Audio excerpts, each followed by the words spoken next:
মই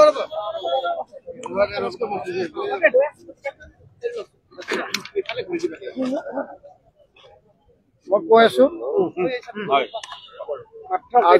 আজি আমি চিচি টুৱাৰ আটাইকেইটা যিখিনি সদস্য সংগঠন আছে এই গোটেই সদস্য সংগঠনে 2:30 বজাত যি group of minister headed by its chairman doctor Ranoj Pegu আৰু মেম্বাৰ পীযুষ হাজৰিকা ডাঙৰীয়া লগতে কেশৱ মহন্ত ডাঙৰীয়া তিনিওগৰাকীৰ লগত তেওঁলোকে আমাক আমন্ত্ৰণ জনাইছিল আৰু এই আমন্ত্ৰণ মৰ্মে আমাৰ কথা আমি ৰাখিবলৈ আহিছো আৰু লিখিত আকাৰত আমাৰ যিখিনি ভিউজ আৰু সাজেশনস আৰু এই যে ৰিকমেন্ডেশন যে আমি মানি ল'ব পৰা নাই এই মানি ল'ব নোৱাৰা গোটেইকেইটা কাৰণ আজি আমি স্পষ্টভাৱে আমি এই কমিটিৰ ওচৰত দাঙি ধৰিম আৰু কমিটিৰ লগত আলোচনা অন্তত চিচি টুৱা ফালৰ পৰা অসমৰ ৰাইজক আৰু অসমৰ জনজাতি ৰাইজ লগতে অসমবাসীক সকলোকে আমি ইয়াতে পুনৰ আপোনাৰ সংবাদ মাধ্যমৰ যোগেদি আমি জনাবলৈ আমি চেষ্টা কৰিম এতিয়া প্ৰথমে আলোচনা হ'ব তাৰ পিছত মানে মিডিয়াৰ লগত আমাৰ প্ৰেছ মিট হ'ব ধন্যবাদ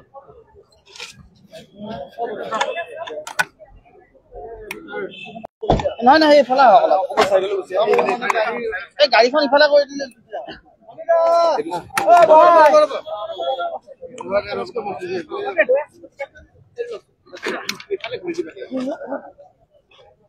মই কৈ আছো আজি আমি চিচি টুৱাৰ আটাইকেইটা যিখিনি সদস্য সংগঠন আছে এই গোটেই সদস্য সংগঠনে 2:30 বজাত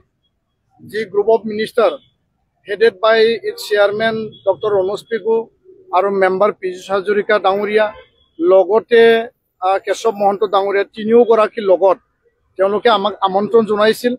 আৰু এই আমন্ত্ৰণ মৰ্মে আমাৰ কথা আমি ৰাখিবলৈ আহিছো আৰু লিখিত আকাৰত আমাৰ যিখিনি ভিউজ আৰু সাজেশনস আৰু এই যে ৰিকমেন্ডেশন যে আমি মানি ল'ব পৰা নাই এই মানি ল'ব নোৱাৰা গোটেইকেইটা কাৰণ আজি আমি স্পষ্টভাৱে আমি এই কমিটিৰ ওচৰত দাঙি ধৰিম আৰু কমিটিৰ লগত আলোচনা অন্তত চিচি টুৱা ফালৰ পৰা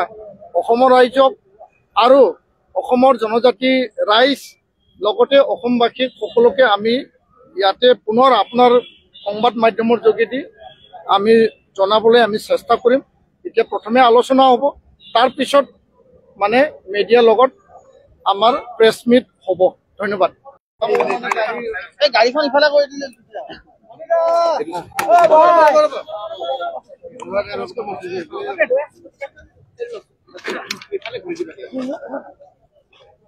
মই কৈ আছো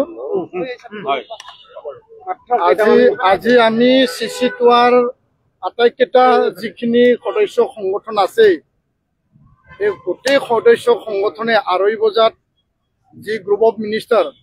headed by its chairman doctor Ranoj Pegu আৰু মেম্বাৰ পীযুষ হাজৰিকা ডাঙৰীয়া লগতে কেশৱ মহন্ত ডাঙৰীয়া তিনিওগৰাকীৰ লগত তেওঁলোকে আমাক আমন্ত্ৰণ জনাইছিল আৰু এই আমন্ত্ৰণ মৰ্মে আমাৰ কথা আমি ৰাখিবলৈ আহিছো আৰু লিখিত আকাৰত আমাৰ যিখিনি ভিউজ আৰু সাজেশনস আৰু এই যে ৰিকমেন্ডেশন যে আমি মানি ল'ব পৰা নাই এই মানি ল'ব নোৱাৰা গোটেইকেইটা কাৰণ আজি আমি স্পষ্টভাৱে আমি এই কমিটিৰ ওচৰত দাঙি ধৰিম আৰু কমিটিৰ লগত আলোচনা অন্তত চিচি টুৱা ফালৰ পৰা অসমৰ ৰাইজক আৰু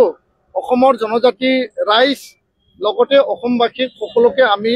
ইয়াতে পুনৰ আপোনাৰ সংবাদ মাধ্যমৰ যোগেদি আমি জনাবলৈ আমি চেষ্টা কৰিম এতিয়া প্ৰথমে আলোচনা হ'ব তাৰ পিছত মানে মিডিয়াৰ লগত আমাৰ প্ৰেছ মিট হ'ব ধন্যবাদ